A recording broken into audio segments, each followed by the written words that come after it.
Have you ever wondered how people who live to be over 100 years old eat?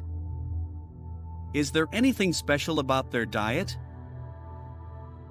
Now, before you think you should chew on ginseng roots or goji berries or have green smoothies every day, you guys might be surprised that most of the centenarians who live a long life aren't doing any of these things that you see people in LA do, thinking they're being healthy. Now, in my mind, there are two real ways you can look at longevity in people and what you should actually be doing. One is you can look at statistical correlations, right? If people who eat McDonald's 5 times a day are 50 pounds overweight and they're more likely to die or have a stroke, then you know, probably there's something going on that way with McDonald's. Or you can look at people in these sorts of populations and you can say, wow, people in Okinawa live a really long time and they don't have a lot of the health issues that other people have. Now, why is that? Now, in this video, I want to share some dietary practices not only from East Asia but also from traditional Chinese medicine and how it can help you live a long life.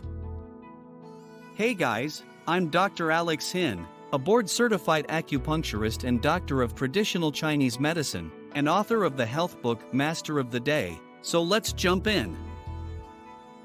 Several times, I've returned to China and East Asia to learn from monks, mystics, and traditional Chinese medicine doctors, which I believe is the original longevity medicine.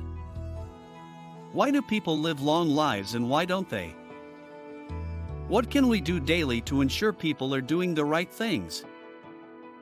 Traditional doctors don't give much health advice, and medical school doesn't emphasize health longevity. The only rules for living well are just eat right and exercise, but most of it is about diseases, medications, and treatments. What do we do in our daily routines to live healthier and longer? The blue zones, named by National Geographic employee Dan Butner, are areas of the world where people live to be 100 in very unusual densities, so a high percentage or higher percentage, and they avoid most of the diseases that people have today. Much lower rates of cancer, heart disease, stroke, they're happy, there's a lot of purpose, and he wrote several books on this topic. Purple yams, vitamin A and C-rich sweet potatoes are found in Okinawa, Japan. Some countries eat lots of anthocyanin-rich blueberries. Monounsaturated olive oil lowers LDL cholesterol. Olive oil is widely consumed in Greece, Italy, and Western Europe, and interesting studies show that it can reduce diabetes risk by 40% and many cardiovascular diseases by 20%. Certain foods may be beneficial and protective. Meta-high-level principles are my focus. What are the main points instead of eat goji berries every day, eat ginseng root every day, or drink ginseng tea? Which high-level principles matter most? I've focused on 4 of those principles in a free guide for daily rituals that may help you live longer with traditional Chinese medicine. It's the first link below this video and emphasizes lifestyle over diet. Let's return to the first meta principle that I think will matter. I said yin and yang underpin traditional Chinese medicine and East Asian philosophy in the free guide below the video. You may know yin and yang, the relative balance of everything. Yin and yang, but some need more work and rest. Work 8 hours a day in a low-demand job and you may not need much rest. Yin time and sleep may be needed if you work 15 hours a day and are exhausted, like an Olympic athlete who trains 6 hours a day and sleeps 10 or more hours to recover, which is fascinating. Yin must rest as yang output rises. These diet and lifestyle rules apply. The first yin-yang principle of practical longevity is diet, right? Harahachibu means eating until 3/4 full and leaving room in a blue zone of Japan. Interesting because this advice is boring but hard to follow. Practicing yin and yang is hard. My mentor told me that fatty liver is common and that even children can get it from drinking soda, which is strange. Bile trash is liver fat. The liver stores garbage from overeating. Traditional Chinese medicine dietetics' second level is warming/cooling. Eat cool or hot antioxidant-rich foods until death. Ginger or peppers warm, celery juice cold. Research shows that celery juice and peppers contain antioxidants, but one person with acid reflux eats a lot of peppers and burns for hours, while another with bloating and diarrhea drinks celery juice and gets insane diarrhea and cramps. Should they keep eating these two foods when their bodies say no or not in large amounts? Often, we diagnose SIBO and acid reflux. Common microbiome issues include leaky gut, too much bad bacteria, not enough good bacteria, bloating, irregular bowels, and acid reflux. TCM, where do they fit? SIBO means deficiency of cold and acid reflux stomach heat.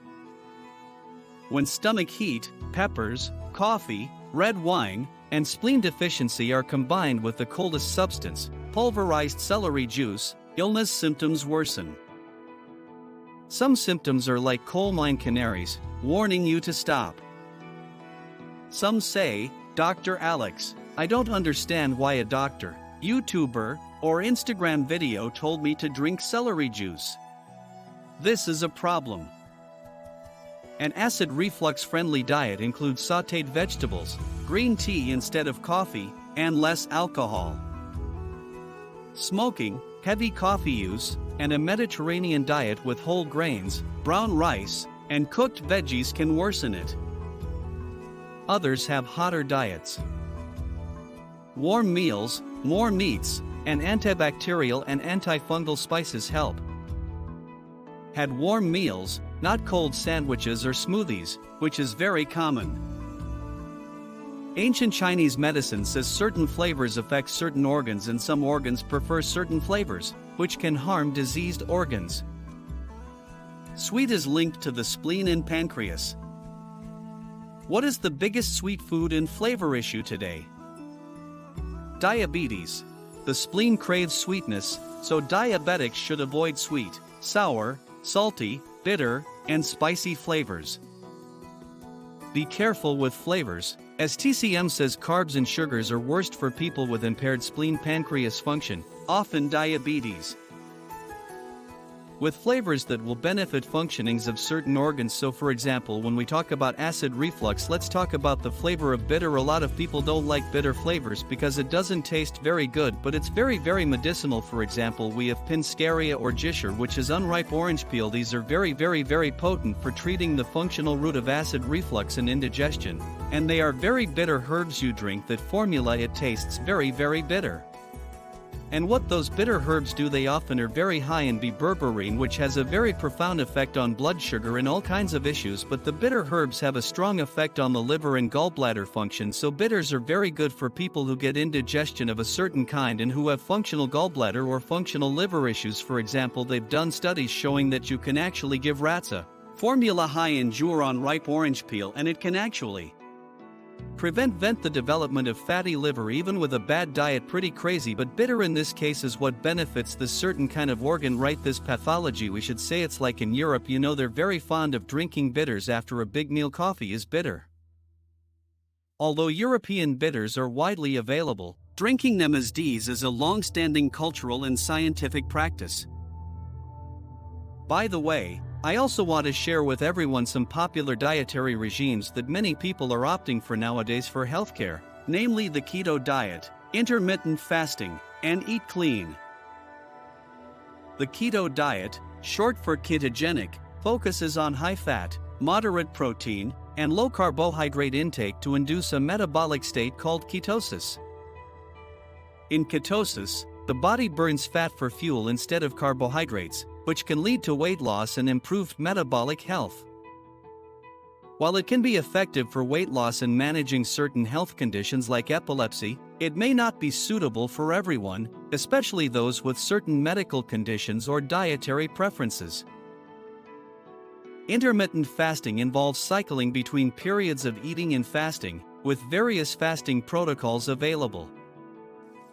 This approach can help with weight loss, improve metabolic health, and may have other potential health benefits such as reducing inflammation and promoting cellular repair. However, it's essential to approach intermittent fasting safely and choose a fasting regimen that fits individual lifestyle and needs. Eat clean, or clean eating, emphasizes consuming whole, minimally processed foods while avoiding additives, preservatives, and artificial ingredients. This approach encourages a diet rich in fruits, vegetables, lean proteins, whole grains, and healthy fats. Eat Clean promotes overall health and well-being by providing essential nutrients and minimizing exposure to potentially harmful substances found in processed foods. However, it's important to ensure a balanced diet and not become overly restrictive or obsessive about food choices. Each of these dietary approaches has its benefits and considerations, and what works best for one person may not work for another. It's essential to choose a dietary approach that aligns with individual goals, preferences, and health needs while seeking guidance from healthcare professionals when necessary. Finally, in this journey of discovering how to live a long life, if you find my shared information useful, please share it with your loved ones. And don't forget to like and subscribe to the channel so you can discover more interesting information with me.